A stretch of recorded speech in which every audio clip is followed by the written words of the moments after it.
are moments in life when something inside us whispers that the way we are living is not the way we were meant to live. We wake up, we work, we chase goals, we worry about what others think, and yet, somewhere deep within, there is a quiet feeling that something essential is missing. The strange thing is that this feeling is not new. It has followed humanity for centuries. And more than 800 years ago, a Persian poet and mystic named Jalal ad-Din Muhammad Rumi spoke directly to that feeling. Rumi did not write philosophy the way scholars write it. He wrote like someone who had looked into the heart of existence and returned with a message. His words were not meant only to be read. They were meant to awaken something within us. If you listen carefully, his teachings feel less like advice and more like remembering something your soul already knows. One of Rumi's deepest teachings is that what you're searching for is already searching for you. In a world where we are taught to chase success, love, approval, and happiness, this idea turns everything upside down. We move through life believing we must force doors open, compete for attention, and prove our worth. But Rumi whispers something different. He tells us that the things truly meant for us, love, purpose, meaning, are not hiding from us. They are moving toward us just as we are moving toward them. Imagine how different life feels when you stop chasing desperately and begin walking with trust. The anxiety softens, the pressure eases. Life becomes less like a battle and more like a meeting that is slowly unfolding. Another teaching Rumi offers is that the wound is the place where the light enters you. Most of us spend years trying to avoid pain. We hide our failures, we bury heartbreak, and we pretend our struggles do not exist. Yet Rumi saw suffering differently. To him, pain was not proof that life had betrayed you. Pain was proof that life was shaping you. Think about the moments that changed you the most. Rarely were they the easy ones. More often, they were the nights of confusion, the losses you thought you would never recover from, the silence after something important ended. Those cracks in the heart are not signs of weakness. They are openings. Rumi believed that every hardship breaks something false within us so that something more real can emerge. The ego weakens, the illusions fade, and slowly something wiser begins to breathe through the broken spaces. Another of his teachings is simple but radical. Stop acting so small. You are the universe in ecstatic motion. We live in a culture that constantly measures us. Grades, salaries, followers, achievements. Little by little, we start believing we are only as valuable as our latest success or failure. But Rumi looked at human beings and saw something entirely different. He saw a living expression of the infinite. To him, every person carried a spark of the divine, not metaphorically, but literally. The same intelligence that moves the stars and forms galaxies is the intelligence breathing within you right now. When you begin to understand this, even slightly, something shifts in the way you move through life. You stop shrinking yourself to fit into other people's expectations. You stop apologizing for your depth, your curiosity, your desire for meaning. Instead, you begin to remember that you were never meant to live as a small, frightened version of yourself. Another powerful lesson from Rumi is about silence. In a world full of constant noise, endless opinions, and distractions that fill every empty moment, silence has become almost uncomfortable for many people. But Rumi saw silence as the doorway to truth. He once suggested that silence is the language of God, and everything else is a poor translation. This does not mean words are useless. It means that the deepest understanding does not come through constant thinking. It comes through stillness, through listening, through moments when the mind relaxes and something deeper begins to speak. Many of us try to solve our lives by thinking harder, but Rumi would gently smile at this, because some answers do not arrive through effort. They arrive when we finally become quiet enough to hear them. And perhaps one of the most transformative teachings he shared is about love. Not the fragile kind of love that depends on conditions, expectations, or control. Rumi spoke about a love that dissolves the walls of the self. To him, love was not merely an emotion between two people. Love was the force that moves the entire universe. It is what pulls the moon around the earth, what makes flowers turn toward the sun, what causes the human heart to long for connection and meaning. When you begin to see love this way, something changes. Love is no longer something you try to possess. It becomes something you participate in. And slowly, the question of life stops being, "What can I get?" and begins to transform into something far more powerful, What am I here to give? Rumi believed that every human being carries a unique fragrance of the soul, something that cannot be copied, replaced, or manufactured. Yet most people move through life afraid to reveal it. We imitate others, we follow expectations, and we hide the strange, beautiful parts of ourselves that do not seem to fit the world around us. But Rumi would say that this hidden essence is precisely what the world is waiting for. A rose does not apologize for its fragrance. A river does not hesitate before flowing toward the sea. In the same way, your deepest nature is not something to correct or conceal. It is something to express.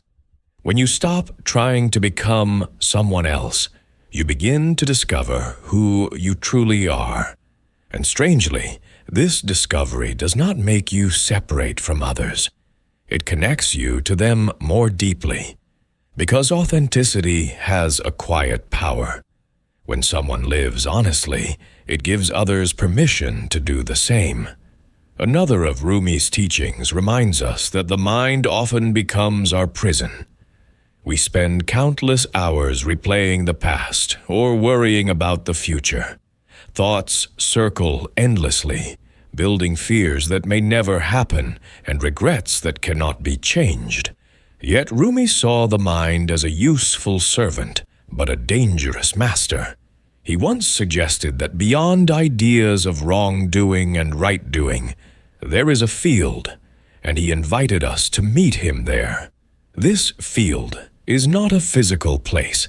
It is a state of awareness where we stop dividing life into rigid categories, good and bad, success and failure, worthy and unworthy. In that open space, something remarkable happens. Compassion grows. You begin to understand that people act from their wounds, their fears, and their limitations, including yourself. And when judgment softens, the heart becomes lighter. This is why Rumi constantly returned to the idea of inner transformation. He was less interested in changing the outside world than in transforming the inner landscape of the human heart. Because when the heart changes, perception changes. And when perception changes, the world itself begins to look different. Another lesson he shared is one that many people resist at first. What you seek is seeking you. At first glance, this sounds like a comforting phrase, but if you sit with it long enough, it becomes something deeper. It suggests that your longings are not accidents. The desires that stir your soul may actually be signals pointing you toward your path. Think about the moments when you feel most alive, when time disappears, when curiosity, passion, and meaning seem to flow naturally through you. Those moments are not random. They are clues. Rumi believed the soul recognizes its direction long before the mind understands it. The challenge is learning to trust that quiet inner pull. But trust requires courage, because following what calls you may lead away from what is familiar. It may ask you to leave behind roles, identities, or expectations that once defined you, and this can feel terrifying. Yet Rumi often reminded his readers that the path of transformation always begins with a kind of dissolution. Before the caterpillar becomes the butterfly, it must enter a stage where its old form literally breaks apart. The same is true for human growth. Sometimes life must dismantle who we thought we were so that we can become who we truly are. This is why Rumi spoke often about letting go, not as an act of defeat, but as an act of freedom. When we cling tightly to control, identity, or certainty, life becomes rigid and fearful. But when we loosen our grip, something unexpected appears: possibility. Another of his teachings speaks directly to the restless nature of the human heart. Rumi observed that people often wander through life searching everywhere for meaning, through status, possessions, recognition, without realizing that the very thing they seek is closer than their own breath. He once wrote that, "Why are you so busy with this or that, or good or bad? Pay attention to how things blend." This insight points toward a profound truth. Life is not divided the way our minds imagine it. Joy and sorrow, gain and loss, beginnings and endings, they flow into one another like waves in the same ocean. When we resist this flow, suffering grows. But when we begin to accept the rhythm of life, something inside us relaxes. We start to see that even the darkest seasons carry hidden seeds, that confusion can precede clarity, that endings can quietly prepare the ground for unexpected beginnings. And as Rumi continued to explore these truths, he returned again and again to one central realization. The greatest transformation does not happen outside of us, but within us. The greatest transformation does not happen outside of us, but within us. Rumi understood something that many of us spend our entire lives trying to learn. The world we experience is deeply shaped by the state of our inner being. Two people can walk through the same life, face the same circumstances, and yet experience completely different realities. One sees only obstacles, betrayal, and disappointment. The other discovers meaning, lessons, and hidden beauty even in difficulty. The difference is not always in the events themselves. The difference is in the heart that perceives them. Rumi believed the human heart was like a mirror. Over time, that mirror becomes covered with the dust of fear, pride, resentment, and endless distractions. When this happens, we no longer see reality clearly. We see only our projections, our judgments, and our wounds. But the purpose of the spiritual journey, according to Rumi, is to polish that mirror. Each act of kindness wipes away a little dust. Each moment of forgiveness clears another layer. Each time we choose compassion over pride, patience over anger, truth over illusion, the mirror becomes brighter. And as it becomes brighter, something extraordinary begins to happen. We begin to see life as it truly is. In that clarity, we realize that much of what we feared was never as powerful as we imagined. The opinions that once controlled us lose their weight. The past no longer defines us. Even the future stops feeling like a threat. Instead, life becomes something immediate and alive. Rumi often pointed to the present moment as the doorway to this deeper awareness. Not yesterday, which already belongs to memory. Not tomorrow, which only exists in imagination. But this moment, right here, where breath enters and leaves the body, where awareness quietly observes everything unfolding. Most of us live far away from this moment. Our attention is scattered across regrets and worries. Yet the present moment is the only place where life actually exists. When you return to it, even briefly, something inside begins to settle. You notice the rhythm of your breathing, the subtle movement of the world around you, the quiet intelligence that sustains everything without effort. And in that awareness, you start to understand one of Rumi's most subtle teachings, that peace is not something we create. It is something we uncover when the noise of the mind becomes quiet. Another of Rumi's profound insights is that the ego constantly tries to convince us that we are separate, separate from others, separate from nature, separate from the source of life itself. This illusion of separation is the root of much human suffering. When we believe we are isolated individuals struggling alone in the universe, fear grows naturally. Competition replaces cooperation.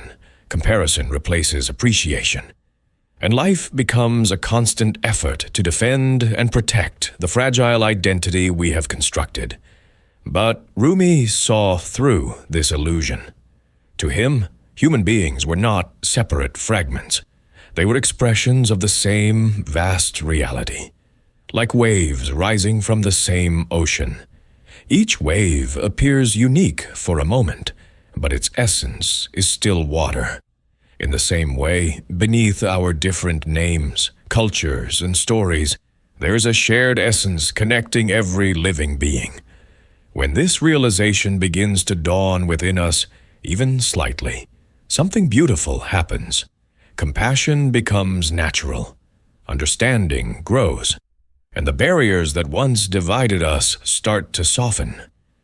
This is why Rumi often spoke about love as the ultimate path. Not love as sentiment, but love as awareness. Love as the recognition that what lives within you also lives within others. Love as the force that dissolves the illusion of separation. And perhaps this is why, even centuries after his death, the words of Jalal ad-Din Muhammad Rumi still resonate with millions of people around the world. His teachings remind us of something we often forget in the rush of modern life, that the purpose of living is not merely to accumulate achievements or possessions, but to awaken to the depth within ourselves, to awaken to the connection we share with others, and to awaken to the quiet mystery that breathes through all things. If these teachings spoke to something inside you, take a moment to reflect on them.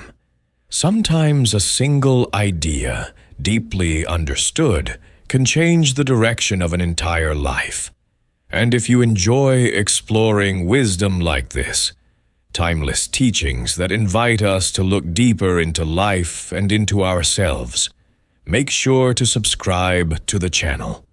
Give the video a like if it resonated with you, and share it with someone who might need to hear these words today.